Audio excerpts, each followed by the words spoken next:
So just a little bit, I made some notes about this particular topic, and what I would tell you, if everybody looks back to the crime session and when I did all of the tough on crime bills, the abolishing of parole, increasing the amount of time served, reducing the amount of good time that's gained, there was always a lot of chatter about we're just trying to ramp up prison population. And I said then, and I will say now again, that was absolutely not the truth.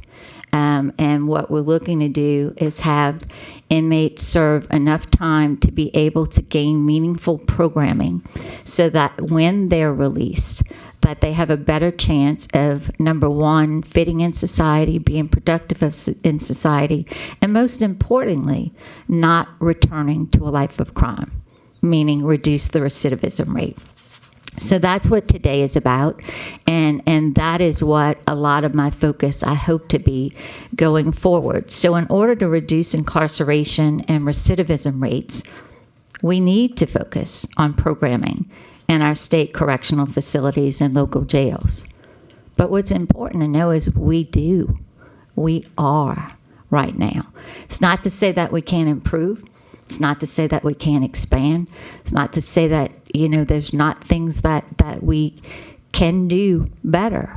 But I do think that people don't realize how much we actually have, and that is a large part of what today I want to be about.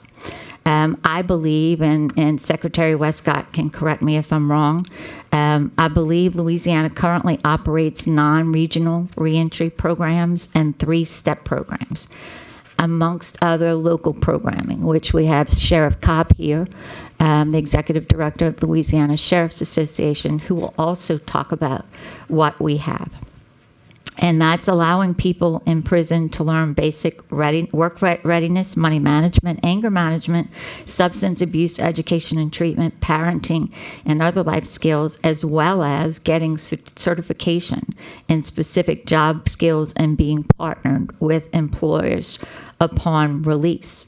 I want to thank Secretary Westcott, Assistant Secretary Renee DeLuche, Warden Vinoy, and Assistant Warden Anne Marie for the tour yesterday of the reentry and other programming at Angola, as well as the many individuals who participated, along with members of this committee and our staff and our special guest, Representative Freiberg. It was truly impressive, and I believe a critical piece to reducing Louisiana's incarceration rates.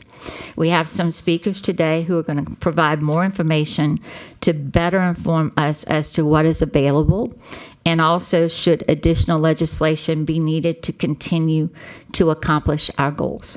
So thank everybody for being here. I look forward to also participating and learning as much as we can about what we have, what we need, and what our future looks like in that regard.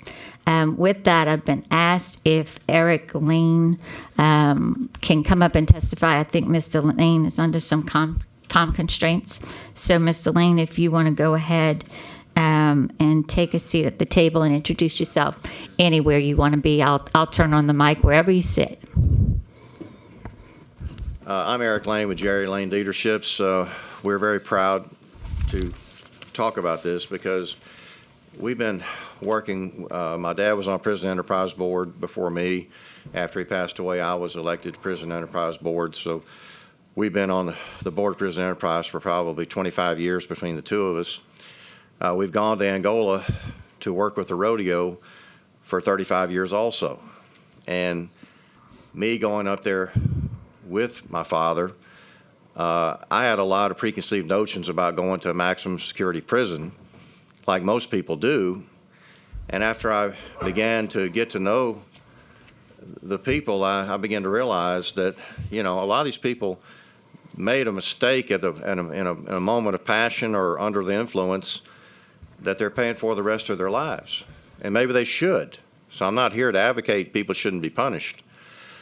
But, we were asked by people, hey, would you give me a chance when I get out? And so we were giving people chances. We were working with halfway house people, and it wasn't giving good results. tried for many years, and it just was a revolving door. And we were considering ending doing this. Andrew got out of Angola 10 years ago, and he came to me and said, I'm starting a new parole project, we call it, because I know why it's not working and I can fix it. Would you give me a chance? So I was one of the first ones to donate to his program, and he said, I'm going to get you some good people who are truly rehabilitated. I know what the problems are, and I think I can fix it. We have been hiring people since then with Andrew's recommendation and have had incredible success. So we went from wanting to get out of the helping to now we're wide open helping. My assistant body shop manager, Chris Timmons, been with me 7 years and is one of my key people in my body shop. I've got Jadal Lawrence, my quick service manager, has been with me 5 years and is doing an excellent job in quick service. Freddie Wilbert has been one of my technicians at Buick and Chevrolet, doing an excellent job. We have another guy, Freddie, who's one of our porters, been with us for 5 years. So we, truly believe there are people in the prison system that are rehabilitated. And like one guy said, okay, the judge says, okay, I'm going to give you 20 years. I served my 20 years. I've paid my time. Why do I still get penalized by people who won't hire me when I've done my time? I've paid my debt. And I truly believe that other employers need to listen to me and give these people a chance, because Andrew, I'm telling you, he single-handedly changed things for the better. And since then, we have benefited, my companies have benefited from it, and others have too. He's probably had a lot, I don't know how many different people he can probably say that he has put into places to work, and his success rate, I think Andrew's here. What is your success rate, Andrew? I think he'll probably be testifying soon. He's got a card. Okay, good. Yes, okay, so I don't steal his thunder. But anyway, that's what I wanted to tell everybody today, that Jerry Lane Enterprises, with our 4 dealerships, we employ 350 people, and we have some key people in our company that are in our company from the parole project that were incarcerated for many years and are doing a great job for us. Thank you. The body shop portion of yesterday's tour was a lot. I mean, everything was impressive, but that was particularly impressive to me, and I am glad that I got to see it. Anybody have any questions? We got Rep. Knox. Thank you, Madam Chair. Thank you, Mr. Lane, for being here and providing your testimony. I am a small business owner myself, and I hire many formerly incarcerated people as well. And I want to thank you for being here and acknowledging the fact that once someone serves their debt to society, the debt is paid. Yes. And they should not be held to account for something that they already paid for. Thank you for going on the record and stating that so eloquently as you did as a successful business owner and employer. What I want to ask you is, in your experience, what did you find different after you met and spoke with Mr. Schenk that you didn't see before in your employees? Well, I had, a lot of halfway house people were coming in that were, they would pick them up, they'd drop them off in the morning, pick them up in the evening. And, we thought this was a good way to have, people ready-made for our detail shop and places like that. But we found they would start trying to find where they could buy drugs from our people, and then they would get busted and go back to prison. It became a bad environment where they were causing my employees to have problems, and it was not any continuity. Hire somebody and 6 months later they're gone. Hire somebody and in the halfway house, or maybe somebody, they don't have a driver's license. So we work with them, and they finally get a valid driver's license, and then they're gone back to where they were from. So all that training we did was lost. Well, what Andrew did is he started getting driver's license for people before they got out of prison. He started getting places for them to stay. So they have an actual place to stay, an apartment or whatever. And so by having the housing, having the ability to have a driver's license, which we all know we have to have a driver's license for everything, right? Mm-hmm. Well, imagine being somebody that just got out of prison that had been gone for 20 years, and all of a sudden people say, give me your driver's license, and he doesn't have one. So you can't even do anything today. So Andrew solved a lot of things because he had been incarcerated. He knew what the problems were that were causing people to go back to prison. Thank you. And I just want to state for the record, you and I have never met, correct? No. This is our first time having No, I've never met you. Everything you have said is the consensus of everyone that I've spoken to in my circle of small business owners. It is everyone that I've spoken to who works in the field of dealing with an unhoused population. The things you just mentioned really comes back to holding individuals accountable. Yes. Those who have substance use addiction, they should seek treatment. Those who have mental health issues, they should seek treatment. But for some reason, we're not focusing on that, and I appreciate the fact that you recognize that, as well as Mr. Schenk, that there is some accountability to still be held even once you're released from prison. And there is no shame or disgrace in holding people accountable, particularly if they need the assistance as drug treatment. And I think to the point that you're making, if we want to see continued success, we need to really focus on and invest on the treatment side to keep people out and to keep them employed. Wouldn't you agree? I totally agree. Thank you for that. I appreciate it. Thank you, Rep. Knox. Thank you, Mr. Lane. The board is clear. Thank you. Assistant Secretary Renee Deluche and Assistant Warden Anne-Marie Easley. Did y'all want to take the table together? Sure. Come on up. And I don't know, Secretary Westcott, if you wanted to come up or not. Might as well. I guess I just put you on the spot, didn't I? That one next to you, Jonathan Vining. I'm going to put him on the spot for something. Yeah, so just a little lightheartedness, which is not normal for me.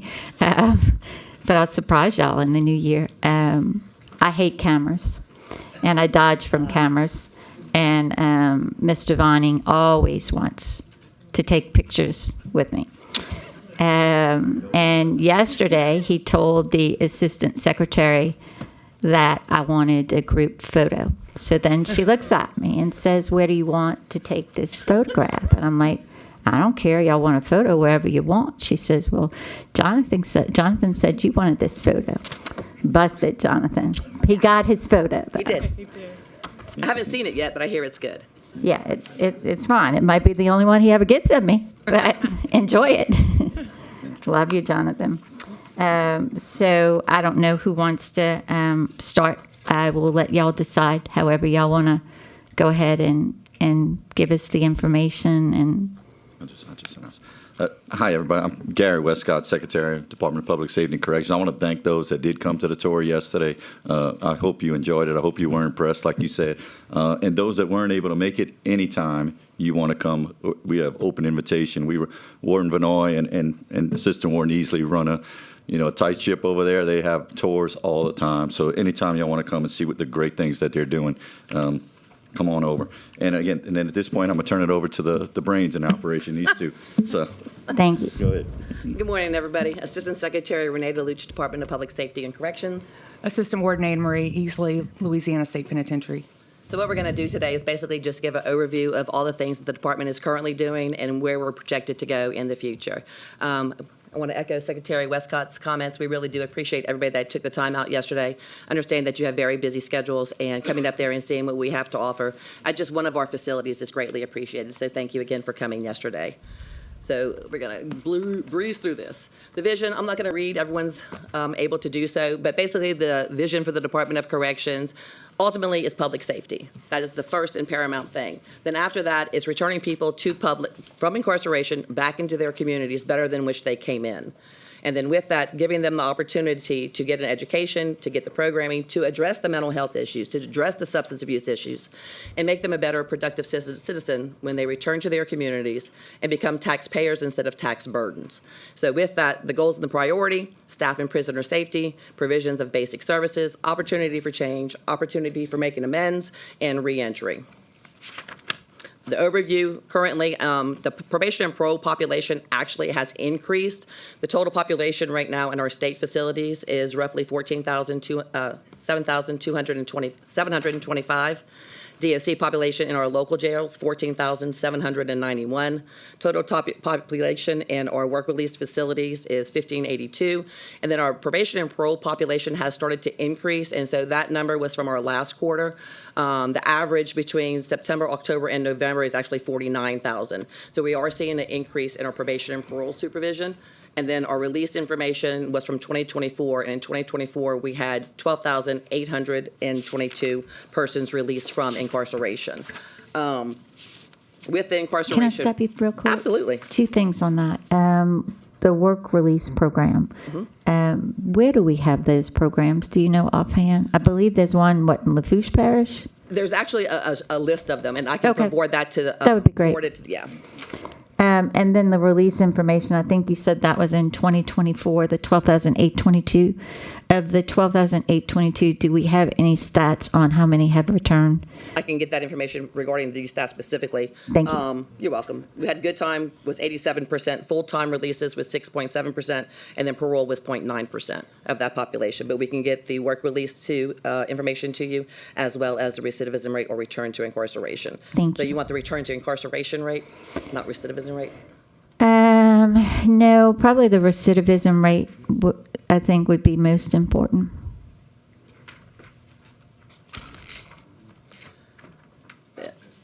Sure.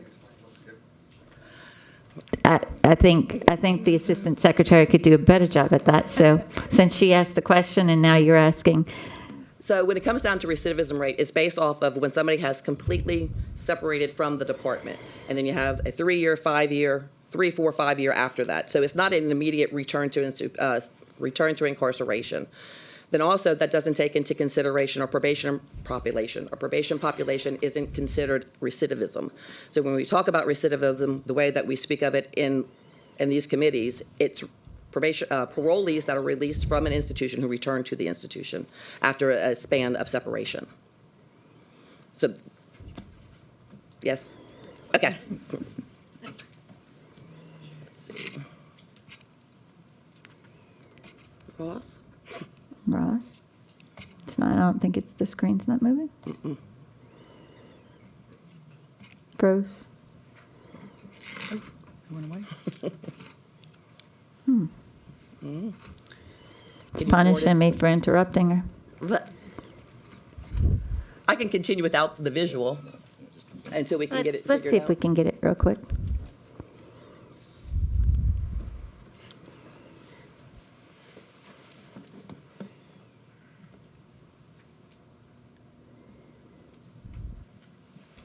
Thank you. No, but bounce back. Oh, there we go. So these are our state facilities throughout the state of Louisiana. We have a congregation, or most of them are in the center of Louisiana. We have David Wade up in northwest Louisiana, and then LCIW down in St. Gabriel being the lowest. We are back in LCIW. All the women are now populating our new facility. If you haven't had a chance to come see the new LCIW, I highly encourage you to reach out. We're happy to do tours. It's state of the art, it's over the top, and it is something to see. It's very impressive. Reentry mission. again, is creating better population releasing from our facilities and making sure they have their tools when they release to be better persons when they're released into society. We're making sure that we're doing victim impact statements, we're doing victim awareness, we're doing trauma healing, we're making sure that the trauma and the things that they were dealing with in public before they came into our facilities, we're trying to address them as best that we can prior to their release to make sure that they don't have additional victims upon release. One of the things that we do while people are incarcerated is that we offer up certified treatment and rehabilitation programs. Here's a basic list of those programs that are offered, and again, these are voluntary programs. No one is mandated to have to take these programs unless they're part of Reentry Court, which Anne Marie will talk about later. So these programs are available in all of our state facilities, and as we go through the program, we'll list out where they are in our local facilities as well. We have transitional specialists in a lot of our local facilities that are providing a lot of these programs, as well as in our reentry centers and our STEP facilities. So with over 50% of our population being in local facilities, we have the transitional specialists that I just mentioned that are in at least 36 local jails or local parishes, and then with that, there's actually 40 facilities where we have people that are providing programming. So some parishes actually have multiple facilities, and we're going into those multiple facilities. Spacing and staffing and funding all kind of dictates where we can go. So not everybody has the same programs, depending on what staff there wants us to teach and what we're able to teach and the room available. So we would love to be in 64 parishes, but some locations just don't have the space for us to be able to go in and provide the programming that we would like to provide. In those instances, if an offender wants to access some particular program, is there a way to transfer that offender to a location that has it available? Yes, ma'am. So there's a geographic transfer for programming, and they submit the request. That request goes through our office, and then we try to place them in a facility where there's programming available. Thank you. You're welcome. That is also dependent if the facility where they're coming from is willing to give them up. And I know that I sounds... understand. No, I understand. Okay. Here are the locations of our local programs, the parishes where we have transitional specialists that are providing programming. And again, depending on the location, it varies from location to location what is being taught. Regional reentry centers. So an update, we're down to 6 regional reentry centers. We closed a couple of them. Okay. With this administration, we're being more intentional and being more, making sure our deliverables are being met. And so with that, we've reduced down to these 6 locations, and we are looking at them and making sure that there's fidelity in the program and the programming that we want to be taught is being taught. So these are their 6 locations and where they are located throughout the state of Louisiana: Caddo, Plaquemine, Lafayette, Rapides, Lafourche, and West Baton Rouge Sheriff's Office.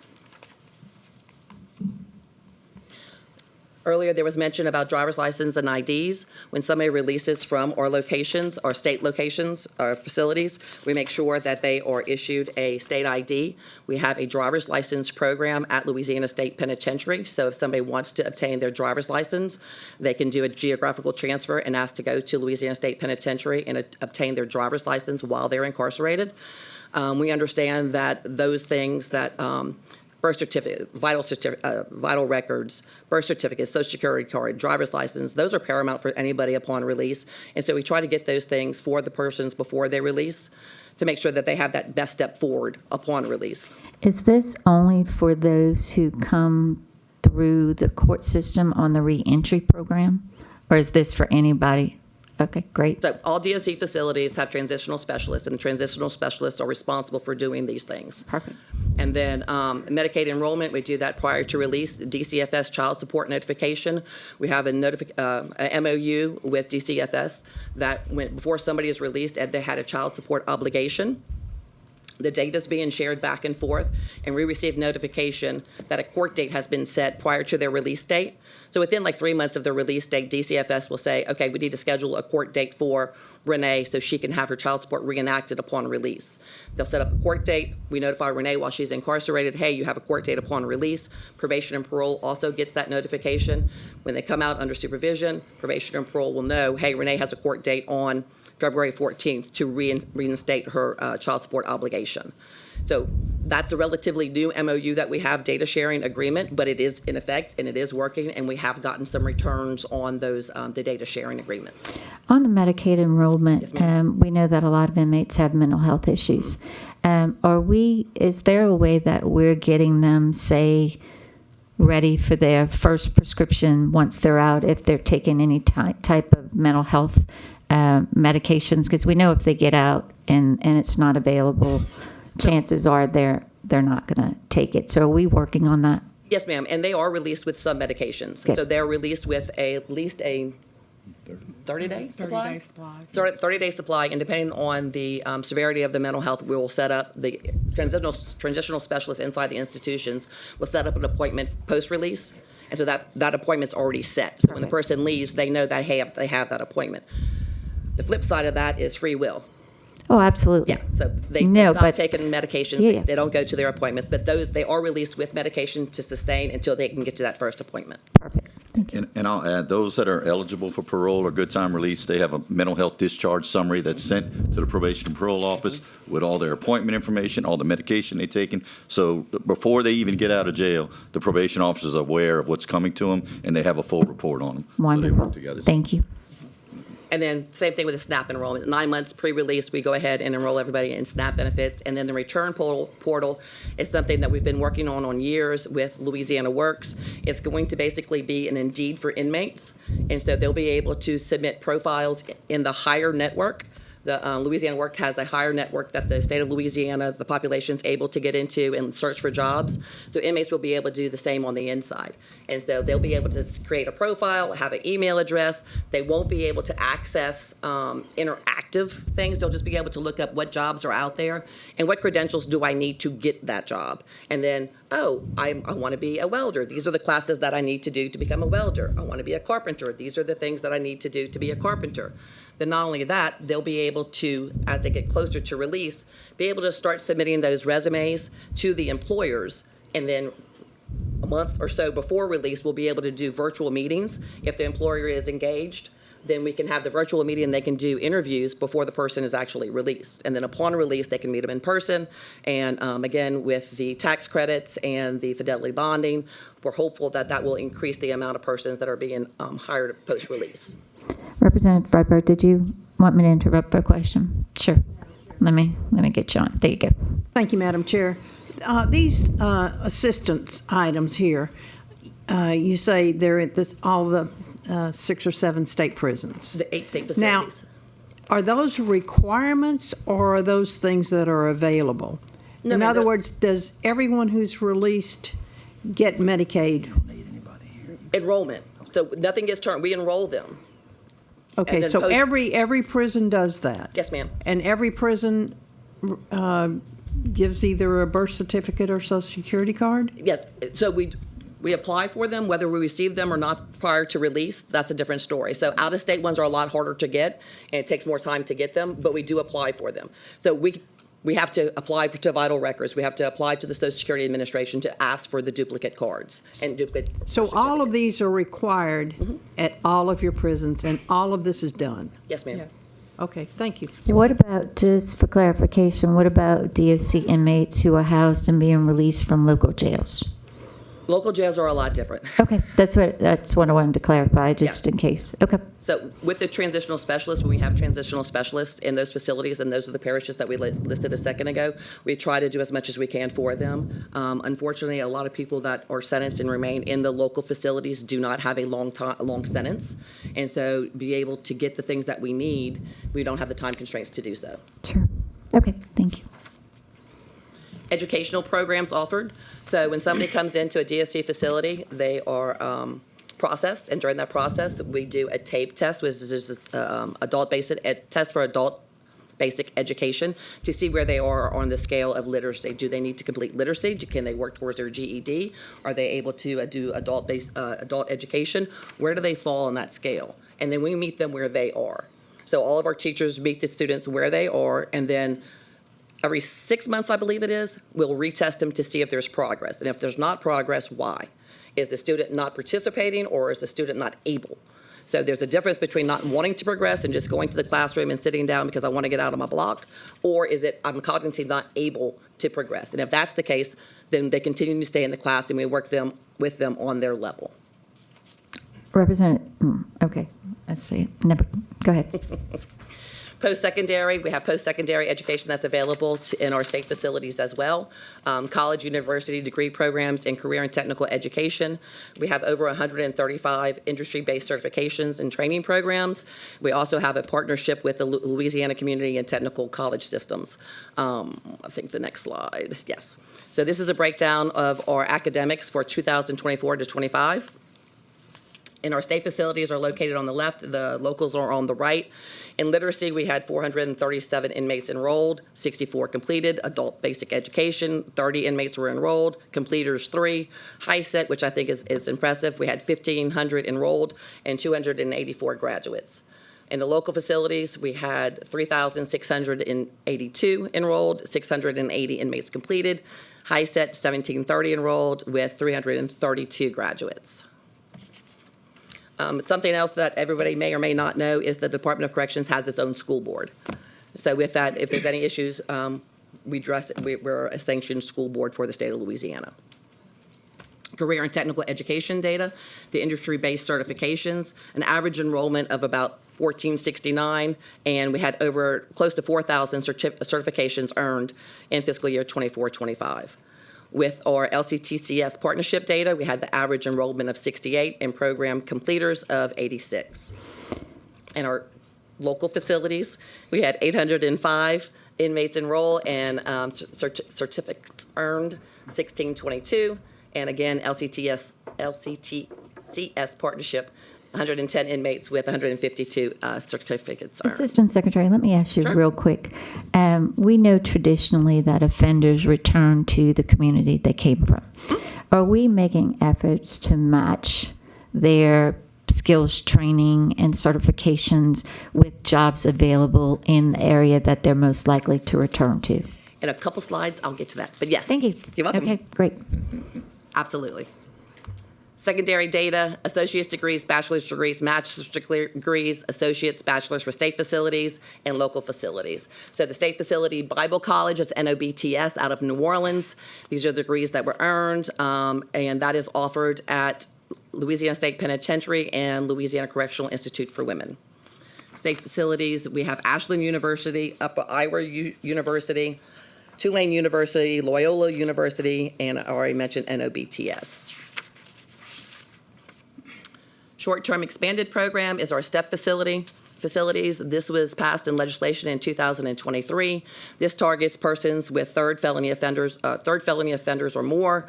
The goal of this is improving outcomes to public safety. We have 3 locations that we have identified. We have one at Phelps Correctional Center, one in Franklin, and one in Richland. All 3 of those facilities are fully operational as of January of 2025. So we finally got everybody up and running. We started actually looking at programming and making sure that everyone's doing programming the same. So in those facilities, this is the results thus far. So this information was for calendar 2025. We had 800 people enroll. We had 775 graduate, and then of the high sets, we had 50 people achieve their high sets. The totality of the program, we thus far have had 968 from the inception of the program when we started our first facility, which was Phelps Correctional Center. We have had 968 people enroll. Of that, 408 have released, 456 have not released, and 37 have returned for a return rate of 9%. 9% return. 9%. Okay. So selfishly, that was legislation I brought, and initially Governor Edwards vetoed. And I took a lot of criticism for it, and worked hard. We know that sometimes good bills take time, and continue to bring it back. And so I'm glad to see that it does appear to be working pretty well. Yes. Thank you. You're welcome. And with that, It is, again, when we have graduations, if anybody wants to come to the graduations, we're more than happy to invite anybody that would like to come. It's open to the public. When the, being on space constraints, our Phelps location, we're not right now able to invite family members to come in because there's just not enough room. But the next graduation, we are going to have a Zoom option so that family members can watch their loved ones graduate.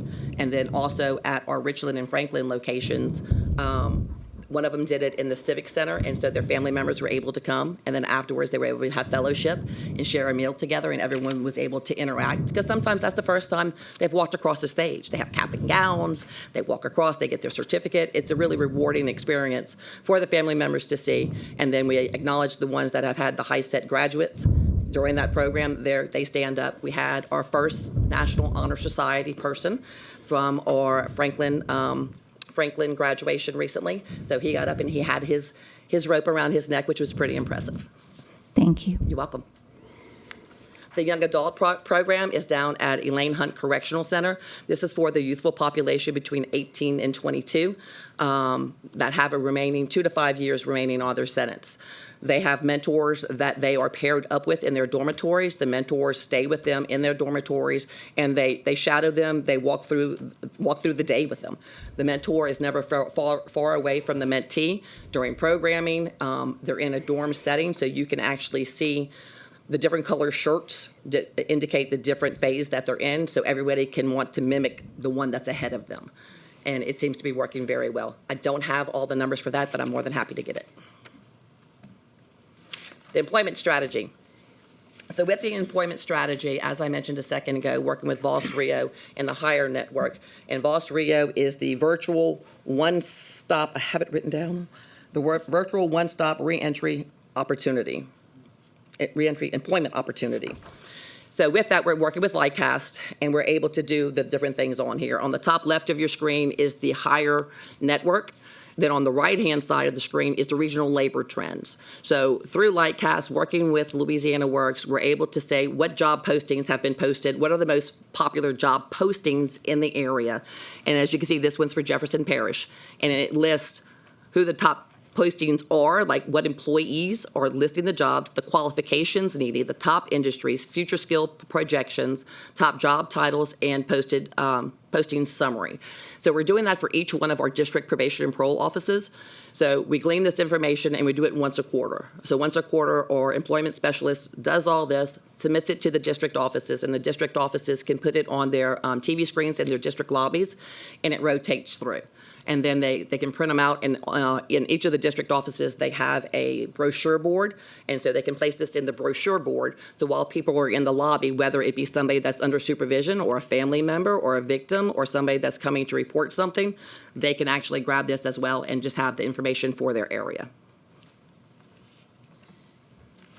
The Reentry Court Program, I'm going to turn it over to Ms. Anne Marie. Good morning.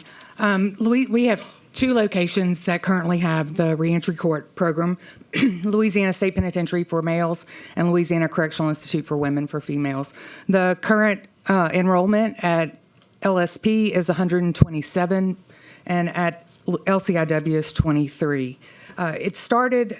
Well, let me say this first. They have to complete a minimum of 2 years in the program. And during that time in the program, they must obtain their high set if they do not have a high school diploma or GED before they enter. They must get 2 certifications in a particular trade, like 2 ASC certifications if they're in automotive, 2 NCCER certifications, which is the National Center for Construction Education and Research, if they're in any of the construction trades. And also, along with that, they must complete life skills and moral rehabilitation programming as well. Once they successfully complete all the requirements and have completed the 24-month period, they can then petition the courts to be resentenced to intensive supervision. And at that point, they would go out back into their communities, and they would be under supervision through the courts for 3 additional years. Do we have a recidivism rate? So current recidivism rate is less than 14%. Okay.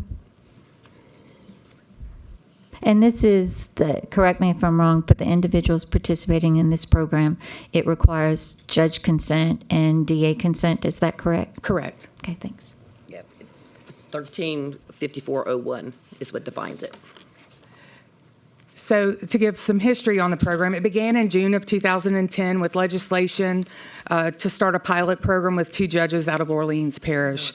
We got a group of lifer inmates together that were highly qualified to teach those trade programs and also had been through the NOBTS Bible College to serve as social mentors as well. The program was extremely successful, so later legislation was passed to implement the program statewide. Currently, there are 9 reentry courts with 6 that are currently active and have participants currently enrolled in the program.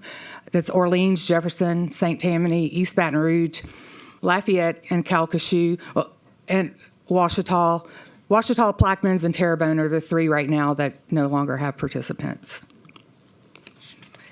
And just so everybody knows, it's also in addition to the judge's regular caseload. So the judge has to agree and be willing to take this on, along with the DA agreeing to. Kind of like how our drug courts came into being and operating. So in order to be eligible, their current charge, nor other prior felony convictions for a sex offense. The crime before the court cannot result in the death of a person. For instance, vehicular homicide. A DUI for that would not be considered eligible. The only crimes of violence that are allowed are in 135401. Also, again, consent of the DA, and also an evaluation process. Is he willing to participate? What's his mental health history? What type of medications? If it's too severe, then obviously we can't handle it within that program, so they would need further treatment. Do you know, or maybe Judge Carfasi, when he comes to talk, maybe he knows whether or not we assess the criminogenic risk of an individual before participating, and that's the risk factors of whether or not they're more likely to recidivate. Do you know if any of that is done? That would be on his side. Fair enough. Thanks. So once they arrive at Angola, they go through the intake process. They're evaluated by classification, mental health, medical.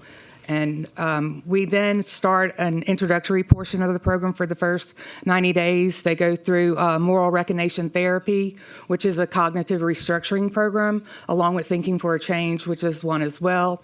It starts to really address the trauma issues that they may have experienced before coming to prison, their substance abuse history, and what their triggers are and things like that, and trying to get them to start opening up. We call it the cracking of the egg portion of the program. During that time as well, they go and visit each of the trade programs so that they can make a decision as to what trade they are interested in. It's a better, more well-informed decision because they get to see what's involved. We want to make sure that they're going to go into something that they're going to enjoy, because we know that they're successful if they enjoy going to work every day. So that's really important. Representative Knox, did you have a question? Representative Knox. Thank you, Madam Chair. Thank you, Assistant Warden, for being here.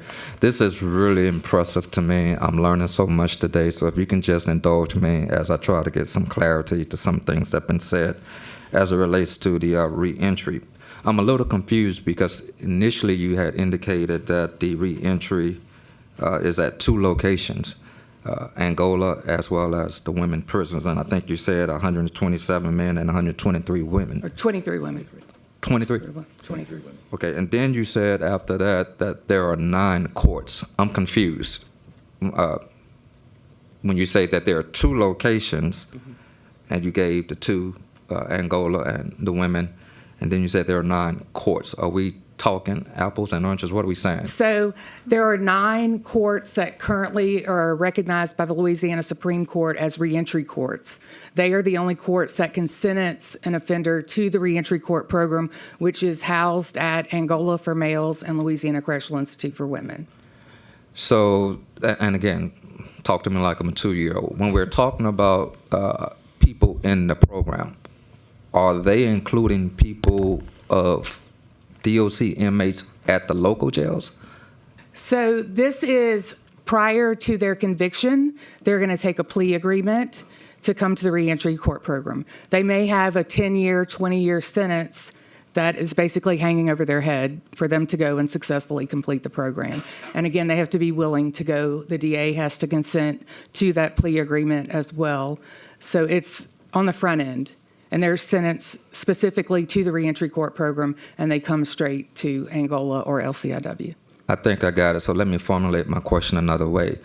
Are DOC inmates who are housed in local jails eligible for any of the things that has been said so far? Yeah. So people that are housed at the local facilities, if they're not ordered to go into the reentry court program, they still have accessibility to the programs that we offer. They have accessibility if they move to a location where we offer automotive tech, outdoor, HVAC, carpentry, computer labs, industry-based certifications. I talked about the geographical transfer earlier. If they have the time left, they can put in a geographical transfer to go into some of these programs that are available, maybe not at that facility, like Evangeline Parish. Evangeline Parish is very small, but if I'm housed in Evangeline Parish and I want to do these things and I have a 6-year sentence hanging over my head, if I haven't gotten moved, I can put in for a geographical transfer to get After 2 years? Yes, sir.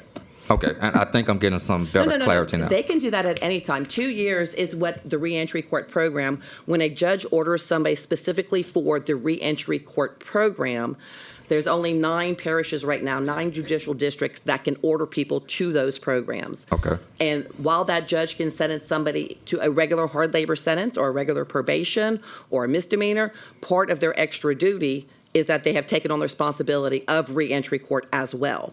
So they order somebody to reentry court, or they can order somebody to hard labor, or they can order somebody to probation, or they can do misdemeanor. This is just another opportunity for the judges to be able to give somebody more rehabilitation that maybe has been in their court more frequently, and they see promise in the person, and the person may have stayed in the local facilities and never had the opportunity to have this much poured into them, this much impact. So they're taking them and they're saying, okay, you've messed up a lot of times. This is the last time. Here's your last bite at the carrot.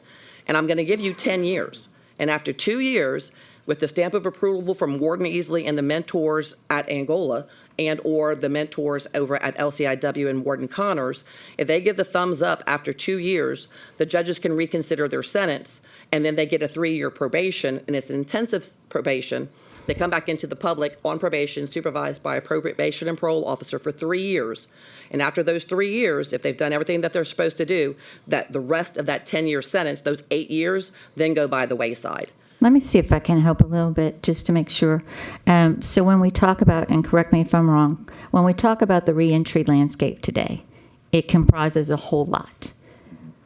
But when you saw the body shop certification part of Angola yesterday, that's part of the court reentry program that falls under 135401.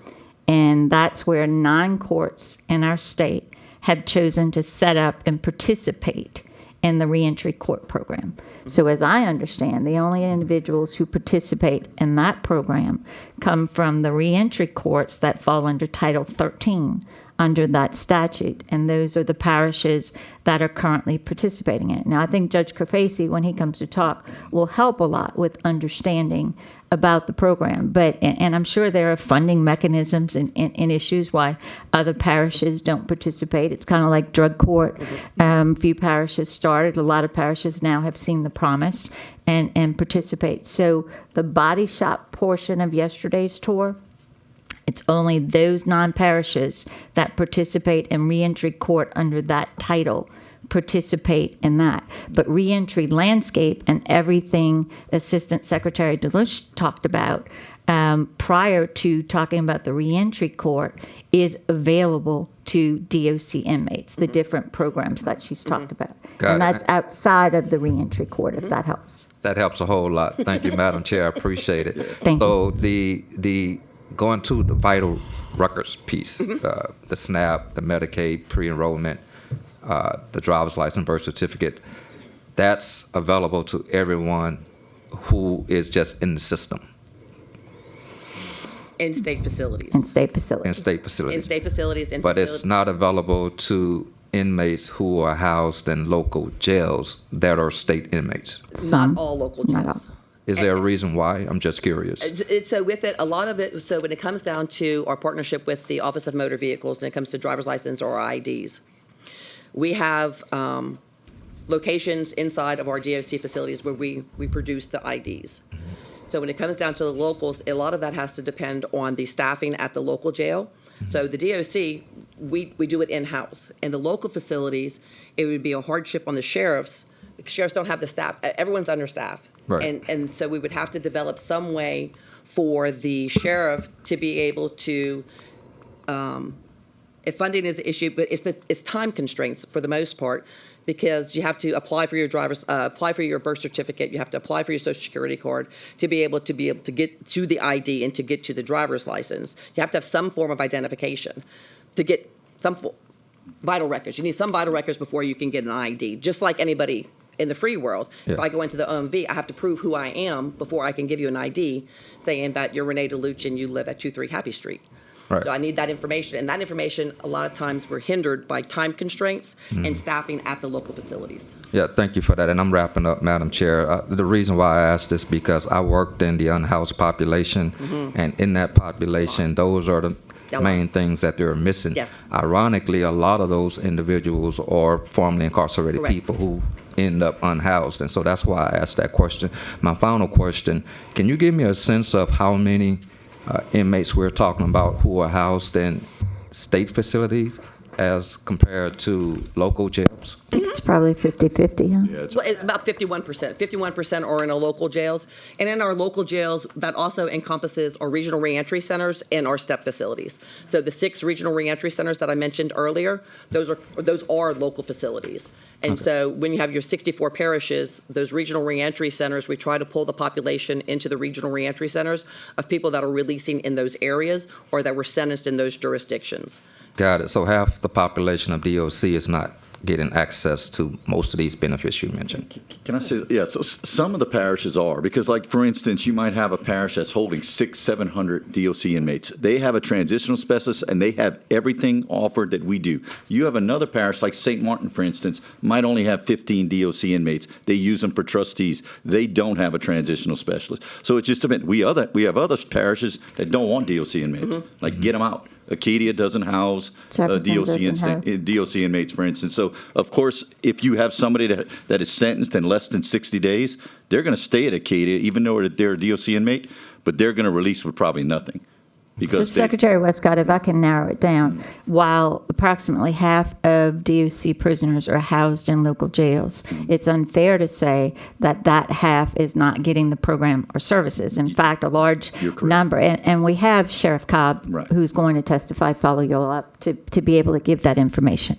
But it is true that we have some parishes that house a small number of DOC inmates that either because of the amount of time those inmates are serving, which is a lesser amount of time, and or because of the smallness of the facility, et cetera, they may not be getting all of that. But we did talk about the fact that if they request, they could be transferred out to a facility that could. Yeah. Does that sum it up? Yeah, and the sheriffs are doing an outstanding job, and we've made leaps and bounds in that area. So, but there is a few that do not.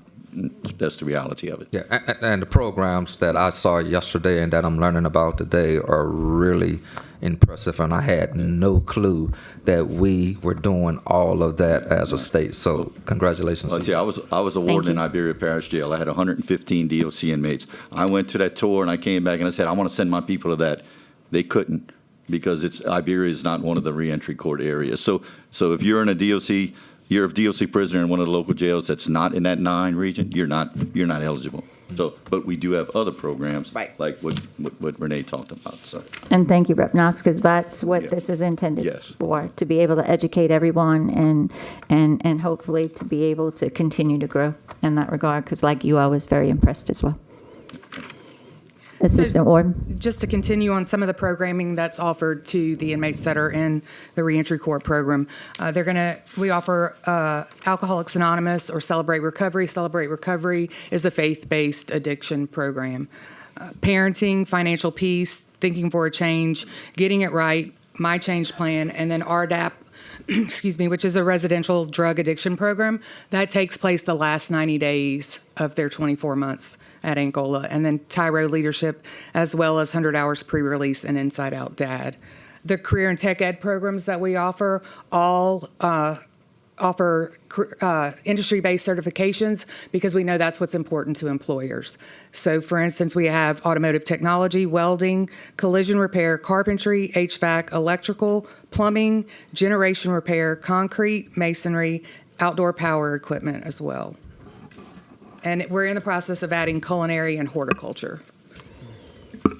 And these are just some pictures of inmates in our different areas and the instruction that is provided.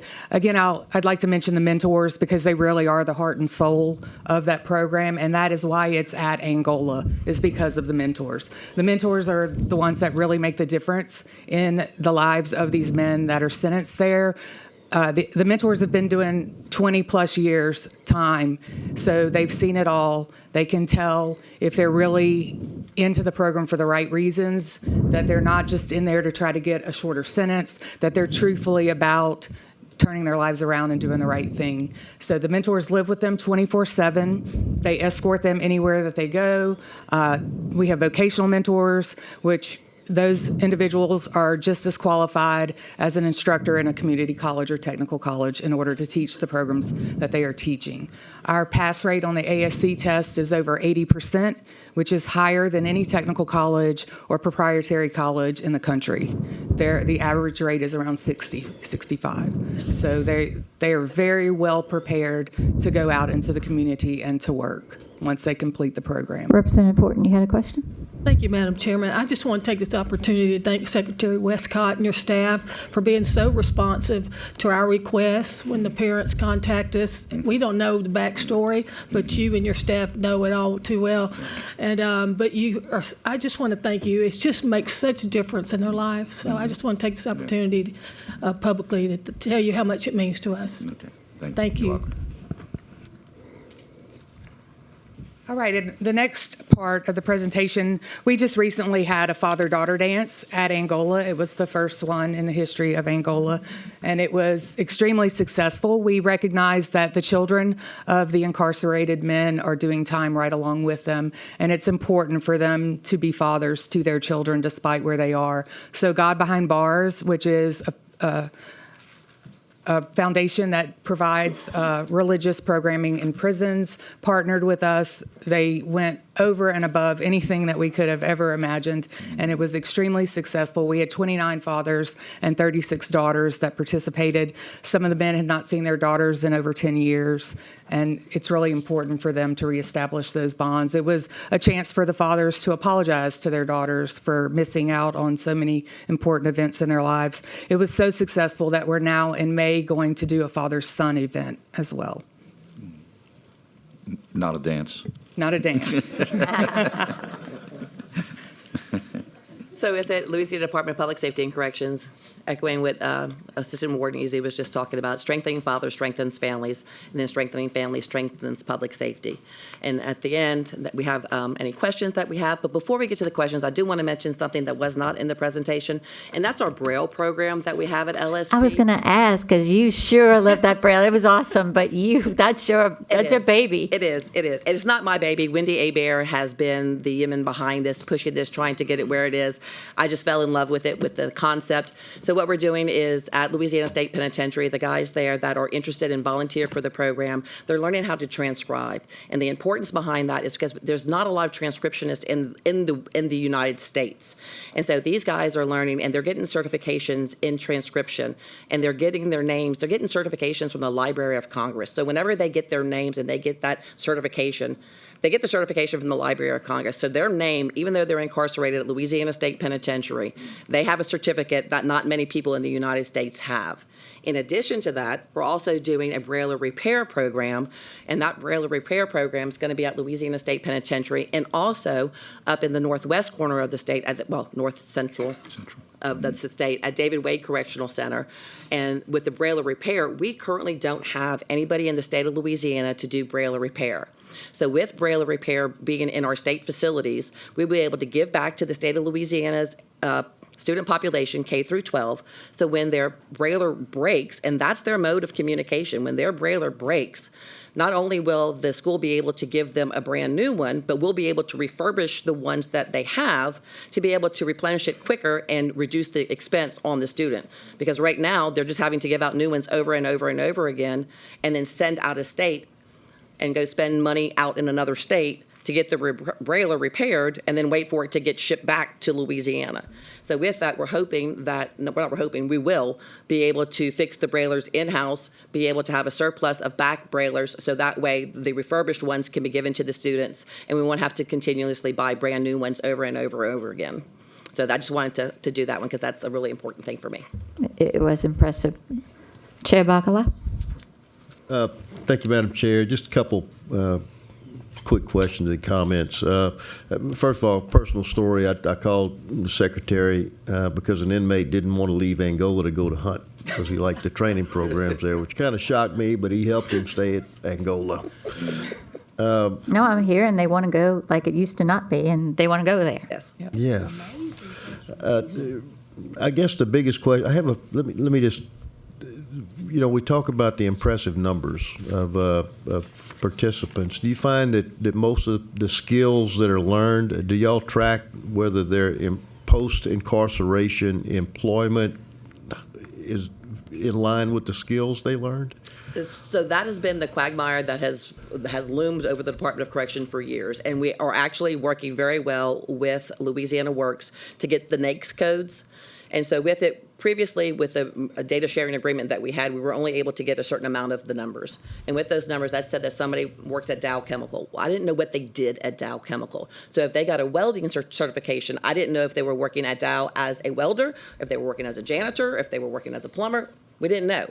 But now we are having a data share. We're redoing our MOU and updating our data sharing agreement to get more of those codes. And I will say, I haven't been in this position for a very long time, but since I've been in this position, the continuity or the communication between other state agencies, and we're all talking and we're all sharing because we're all trying to get the same information. And so instead of working in our silos, we're starting to work together. If Louisiana Board of Regents and Department of Education is developing programs and LCTCS is implementing those programs and we're implementing those programs, we all want to know the same thing. Are these programs being effective? So why are we all trying to collect the data individually when we're all looking for the same thing? And so we're having those conversations, and we're hopeful to be able to get some of that information hopefully in 2026. So I guess not sure is really the answer to the question. You don't know if they learned automotive repair, and you don't know if they're doing that or working in McDonald's. For the reentry population, reentry court population, we 100% know. Those are tracked, and those are getting employed in those areas where they have the certifications. Okay.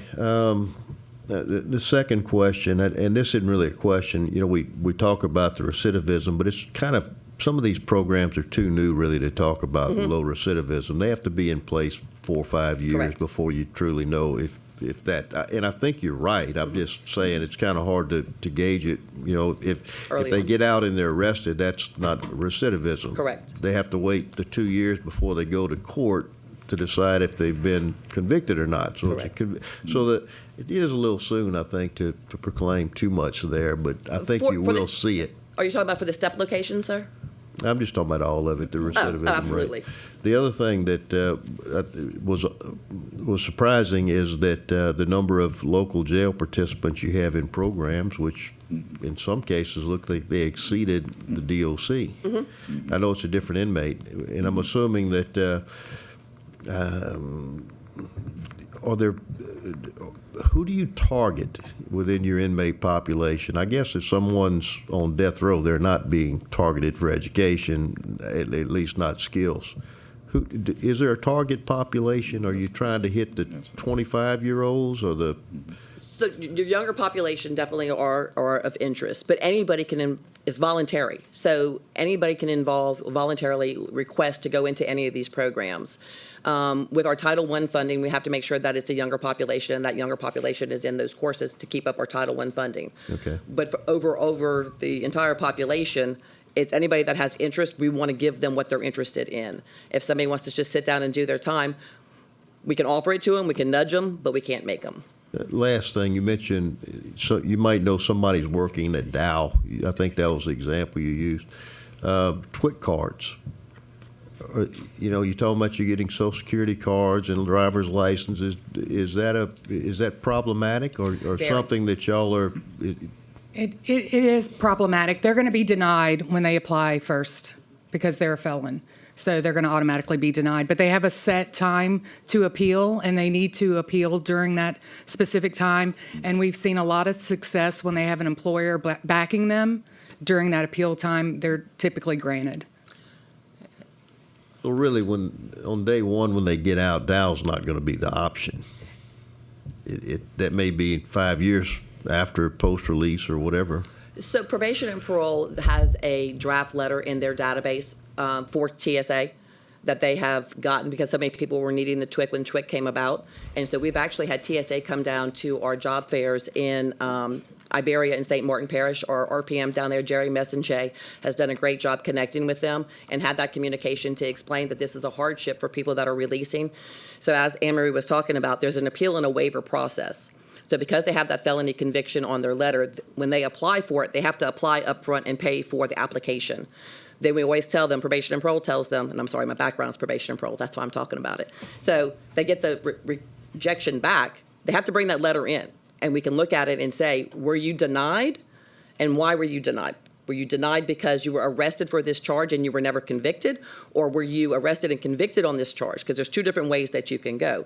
You might have to do a waiver, or you have to do an appeal. The appeal is I wasn't convicted of that. That was null prost. I go to the DA's office. I get that letter from the DA's office. I get a letter from probation and parole saying that it wasn't processed, that I was arrested, but nothing ever happened with it. And then they resubmit, and a lot of times those are awarded their TWIC.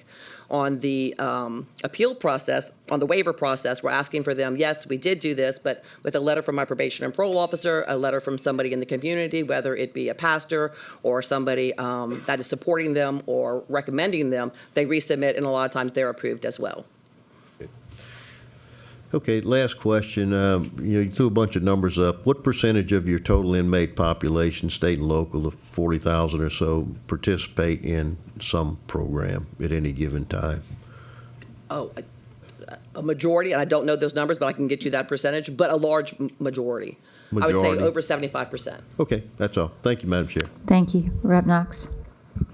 Thank you, Madam Chair. Real quick, while we have the leadership here, I want to say again how impressed I was on the tour yesterday. That wasn't my first time there, but yesterday I learned more than I did on the first trip, and I had the opportunity to engage with some more inmates, and I'm impressed and saddened at the same time because much of what was offered or is offered isn't outside the prison.